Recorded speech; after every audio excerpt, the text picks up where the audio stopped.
Anthony, what do you like most about your character? The fact that he's a normal guy. On your left. You know, if you think about it, he was just a guy out for a jog. On your left. On my left. Got it. And Captain America was like, you're a good guy. I want you to be an Avenger. What? Like, you know, that's something no one expects. That was a hell of a job. Thanks for the run, if that's what you want to call running. Oh, that's how it is? Oh, that's how it is. Okay. Like, what happened if he never went on that job? He would have never met Black Widow, who is the love of his life. How you doing? Hey. He would have never got to go on adventures with Captain America, who is his best friend. Dude, Captain America needs my help. There's no better reason to get back in. And now he would never be dealing with all this craziness with Bucky, who is his arch nemesis. You couldn't have done that earlier? I hate you. All from one Love it. job. One jog. Don't say it. Don't you say On it. your left. Come on! And that line on your left, it must be a nightmare for you. You can never be to the right of anyone ever again. On your left. Very true. And it's interesting because you can always tell when somebody's about to say it. And, you know, it's the buildup, and the buildup is like, no, don't say it. Should I say it? Can I say it? What would he say if I say it? Okay, on your left,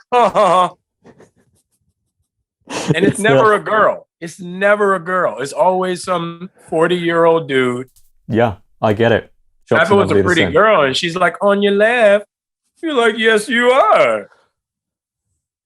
Good move. I'm glad you were.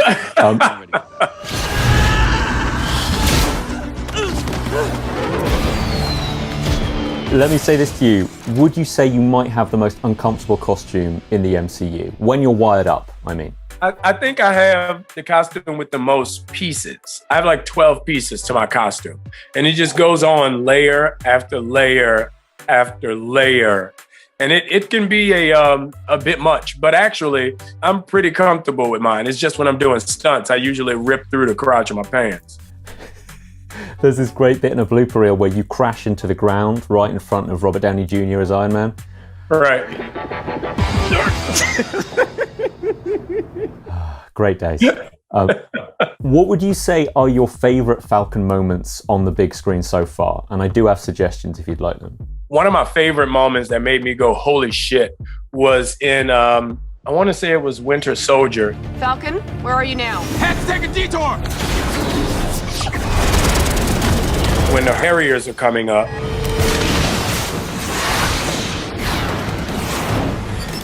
And I go under the Harrier and the missiles are following me, and I do a barrel tuck and they hit the Harrier and I come back out.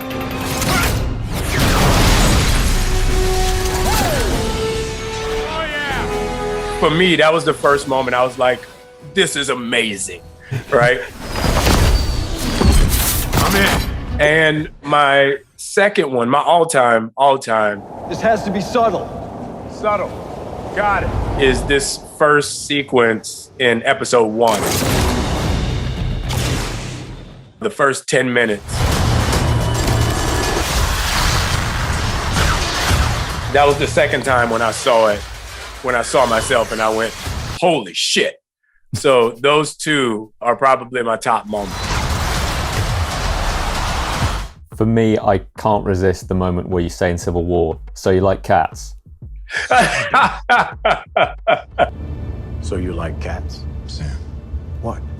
Dude shows up dressed like a cat. You don't want to know more? And with Bucky himself, can you move your seat up? Can you move your seat up? No. Love it. Even the everybody's got a gimmick now. You've got all these lovely little lines. What the hell is that? Everyone's got a gimmick now. Good looking Right. guy in the sunglasses. There you go. And what I love seeing the behind the scenes footage for this new show is that it's called Bromance on the clapperboard.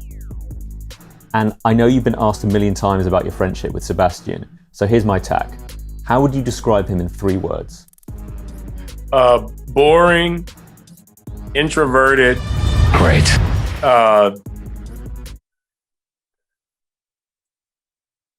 feel like shy is the same thing, so I won't say shy. I'll say boring, introverted, and a great sense of humor.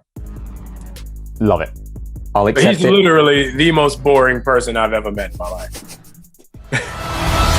What's going on in that cyborg brain of yours? You don't want to know. Oh, yeah, I can see it working. Gears turning. Oh, they're malfunctioning. They're on fire. God, I hate you. All right, between the two of you, who breaks, who corpses and laughs most on set between the two of you?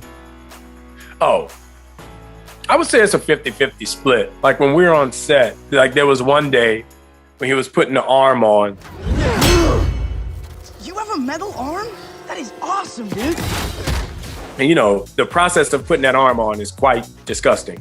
So he's putting the arm on, and so they use KY jelly to get the arm on, right? So he has to dip his arm in KY jelly and slide it into this arm. And he does this to get it on, and a glob of KY jelly just goes. Never fail. Never fails. Never not funny. How much for the gun? Not for sale. Okay, how much for the arm? Oh, I'll get that arm. I would imagine the whole staring contest bit would be enough to set me off. Like, I wouldn't be able to keep a straight face. Okay. What are you doing? Are you having a staring contest? Are you ready? Is you ready? Just blink. Sweet Jesus. Yeah, that was good editing because that whole sequence, we literally just went at each other for about 10 minutes. And they just cut it down to what it is. Love it. I mean, how old are you? And I'd like to thank you on behalf of all Marvel fans for holding up and basically powering all of the gag reels for, close to 10 years now. Cut the check. Cut the check. Cut the check. Cut the check. Cut the check. Cut the check. Cut the check. Are there any cut the checks in the blooper reel for this show?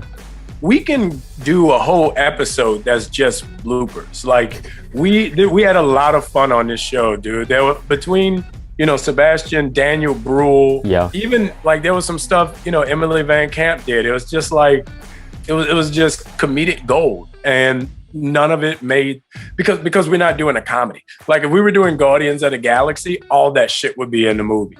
Yeah. But I wish they take all of this stuff and cut like a 1 hour comedic version of this show.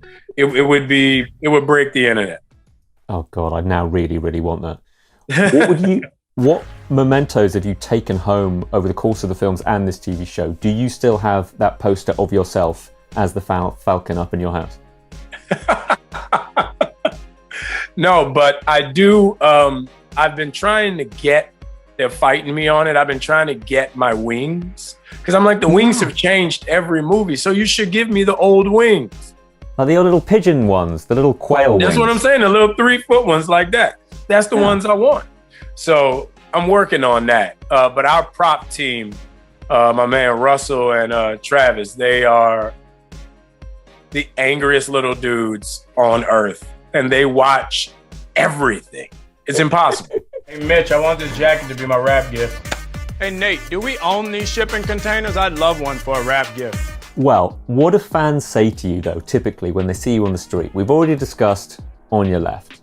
But do they just walk up to you and start playing Trouble Man out their phones? Like, what are they doing? The funny thing is, most of them walk up to me and think I'm Don Cheadle. Boom. You looking for this? They literally go, "Hey man, I love you as Black Iron Man." I'm like, or they'll say, "Aren't you the guy in Iron Man?" I'm like, Not so much. Literally once a day, someone comes up to me and asks me if I'm Don Cheadle, which it could be worse.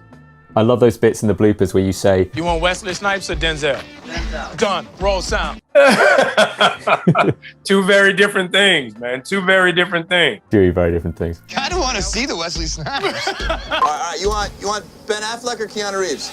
And what's it like knowing that your co-star is the kind of guy that will say on, like, was it Jimmy Kimmel or Fallon? He describes working with you like riding a psychotic horse into a blazing stable. Working with him is really like riding a psychotic horse in a blazing stable. Like, that's what it is. I just hang on, and usually if you look at my expressions, like, just get a word in now. And you're like, okay, cool. I'll see you tomorrow at work then. You went the wrong way. You're supposed to follow me. It's in every action movie. I can see that. I can see that. I told you, look, Sebastian is the most boring person on earth. I literally think he sits in his living room and talks to his plant.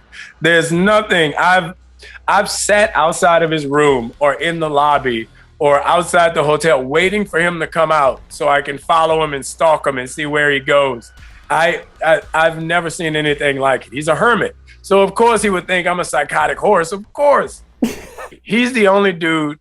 When we were in Prague, he had a 106th birthday party for Bucky. That's cool, but he didn't invite anybody. So he had a birthday party for himself, by himself. A cake, 106 candles, himself. Sebastian Stan, everyone. On that note, Anthony, thank you so much. Have a great rest of your day. Cheers, dude. Thank you. Have a good one.